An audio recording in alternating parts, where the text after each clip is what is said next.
மதுரையிலே மிக பிரம்மாண்டமான ஒரு கல்யாணம் நடக்கும்னா, அதுவும் வருஷம் வருஷம் நடக்கும்னா அது நம்ம மீனாட்சி சொக்கநாதரோட கல்யாணமா மட்டும்தான் இருக்கும். இந்த சித்திரை திருவிழா அதுமா ஒரு 15 நாளைக்கு மதுரையே ஜெகஜோதியா இருக்கும். முக்கியமான நாளான இன்னைக்கு திருக்கல்யாணம் பார்க்க வந்திருக்கோம். கல்யாணம் முடிஞ்ச கையோட அன்னதானம் சாப்பிட வந்திருக்கோம். அன்னதானம் நிறைய இடங்கள்ல போடுவாங்க.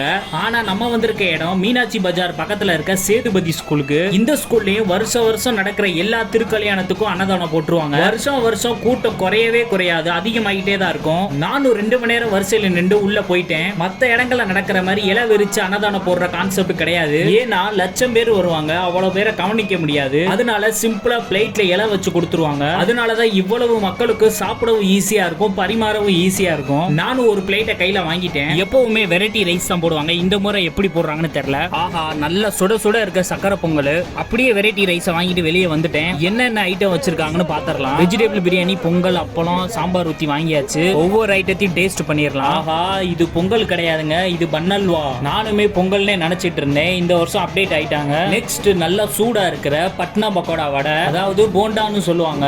வெஜிடபிள் பிரியாணி சாம்பாரோட மிக்ஸ் பண்ணி சாப்பிட்டா அப்படியே அமிர்தமா இருக்கு. அந்த பன்னல்வாலாம் சாப்பிடும்போது அப்படியே தொண்டையில சர்ன்னு இறங்கிருச்சு. திரும்பவும் சாப்பாடு வேணா வாங்கிக்கலாம். தக்காளி சாதம், சாம்பார் சாதம்லாம் இருக்கும். எனக்கு பிடிச்ச சாம்பார் சாதம் வாங்கிட்டேன். ஆஹா, அருமையா இருக்கு. அப்பளத்தோட வச்சு ஒரு சின்ன பைட்டு போனா தெரியும் பாருங்க டேஸ்ட். இதெல்லாம் சொல்ல வார்த்தையே இல்ல. இதெல்லாம் வீட்ல ட்ரை பண்ணா இந்த மாதிரி டேஸ்ட் வரவே மாட்டுது. மக்கள் எல்லாரும் எல்லா வெரைட்டி ரைஸையும் டேஸ்ட் பண்ணி பாக்குறாங்க. சாமி சாப்பாடுனா டேஸ்ட் சூப்பரா தான் இருக்கும் அப்படின்னு சாப்பிட்டு முடிச்சிட்டு கிளம்பிட்டோம். எல்லாம் குப்பை தொட்டியில போட்டு பிளேட்டை நம்ம தான் வாஷ் பண்ணி வைக்கணும். ஒரு நார்மல் மக்கள் எப்படி கல்யாணம் நடத்துறாங்களோ அதே மாதிரி நடக்கும். அதாவது மொய் எழுதுவாங்க, அவங்க தகுதிக்கு ஏற்ப செய்யலாம். நம்ம 50 ரூபா மொய் 2 வாங்கிட்டோம். அதுக்கு ஒரு பிஸ்கட் பாக்கெட், வாட்டர் பாட்டில், ஒரு கட்டப்பையோட கொடுத்துட்டாங்க. சாப்பிட்டு முடிச்ச கையோட வெத்தலை பாக்கும் கொடுத்துருவாங்க. திருமணம் முடிஞ்ச கையோட இன்னைக்கு நைட்டு பூப்பல்லாக்குல சாமி மாசி வீதியை சுத்தி வருவாங்க. அடுத்த வருஷம் மீனாட்சி அம்மன் கோயிலோட கும்பாபிஷேகம் நடக்க போகுது. அதுக்கான வேலைகள் தான் இது. இந்த மாதிரி வீடியோக்கு நம்ம சேனலை சப்ஸ்கிரைப் பண்ணிக்கோங்க. இந்த வீடியோ பிடிச்சிருந்தா லைக் அண்ட் ஷேர் பண்ணிருங்க.